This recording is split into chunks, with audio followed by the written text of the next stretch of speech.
Let's try their pork and shrimp siomai, mga kanomnoms. Medyo maliit siya. Yan. Yan, maliit. Pero, let's try it first without anything again. Ito yung laman niya.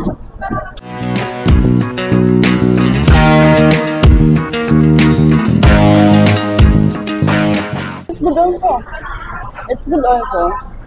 But will this be our top tier siomai?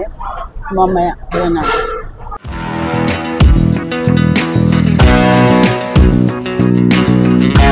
Motonada Eats.